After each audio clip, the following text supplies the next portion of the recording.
স্বপ্ন দেখছে, কিন্তু আমরা তাদের নির্বাচনের প্রচারণায় প্রত্যক্ষ করছি প্রত্যেকটি জেলায় জেলায় গিয়ে তারা ভুলভাল কথা বলছেন। নীলফামারীতে যেখানে মেডিকেল কলেজ আছে সেখানে বলছেন মেডিকেল কলেজ করে দিবেন। কুমিল্লা সেখানে ইপিজেড 25 বছর ধরে আছে, সেখানে বলছেন ইপিজেড করে দিবেন। আমরা দেখছি যে ময়মনসিংহে যেখানে ভুট্টা চাষ হয় সেখানে বলছেন সয়াবিনের চাষ হয়। আপনারা যে দেশকে জানেনই না, এই দেশের কোথায় মানুষের কি সমস্যা, কৃষকের কি সমস্যা, মেহনতি মানুষের কি সমস্যা, সেটাই আপনারা জানেন না। তাহলে কিভাবে আপনারা স্বপ্ন দেখেন যে আপনারা এই দেশকে মুক্তি দিবেন? সুতরাং বাংলাদেশের জনগণকে সিদ্ধান্ত নিতে হবে, তারা কি দেশের অলি গলি থেকে উঠে আসা, রাজপথ থেকে উঠে আসা, গণঅভ্যুত্থান থেকে উঠে আসা নেতৃত্বের পক্ষে তাদের রায় দিবেন, নাকি বিদেশে আরামে আয়েশে জীবন যাপন করা আপনার আমার সমস্যার কথা যারা জানেন না তাদের প্রতি গণরায় দিবে?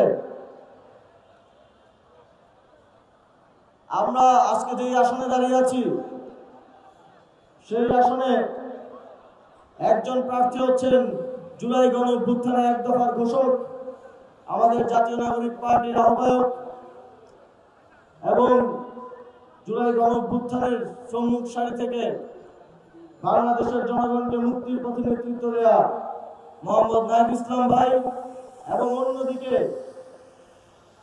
যিনি প্রার্থী আছেন তার অনেকগুলো নাম আছে, আপনারা আমার থেকে ভালো জানেন। একটা হচ্ছে ভূমিদস্যু, আরেকটা হচ্ছে চাঁদাবাজ, আরেকটা হচ্ছে মামলা বাণিজ্য করেছে না মামলা বাণিজ্য, আরেকটা হচ্ছে বিদেশি নাগরিক। আমরা দেখি জাতীয়তাবাদের কথা বলে তারা বিদেশি নাগরিকদেরকে মনোনয়ন দিয়েছে। ভানুয়াতু নামক একটি দেশের যেখানে সাধারণত যারা লুটপাট করে, যারা জনগণের অর্থ আত্মসাৎ করে, কুক্ষিগত করে সম্পদ গড়ে তোলে, তাদের সেই অর্থ গচ্ছিত করার জন্য কিছু জায়গা আছে, ট্যাক্স ফ্রি, তারপরে নানা ধরনের সুযোগ সুবিধা তারা পায়। তার মধ্যে একটা হচ্ছে ভানুয়াতু। তো তিনি ভানুয়াতুর নাগরিকত্ব নিয়েছেন। তিনি ভানুয়াতুর নাগরিকত্ব শুধু সেখানে থাকার জন্য নেন নাই, তিনি নিয়েছেন আপনাদের এখান থেকে এমপি হয়ে এই এলাকা থেকে লুটপাট করা, চাঁদাবাজি করা, ব্যবসায়ীদেরকে মামলা দিয়ে মামলা বাণিজ্য করা, অর্থ সেখানে গচ্ছিত করার জন্য। আপনারা কি এমন কাউকে আপনাদের নেতৃত্ব নির্বাচিত করবেন যিনি এখন থেকেই প্রস্তুতি নিয়ে আছেন আপনাদের অর্থ কিভাবে ভানুয়াতে পাঠাবে?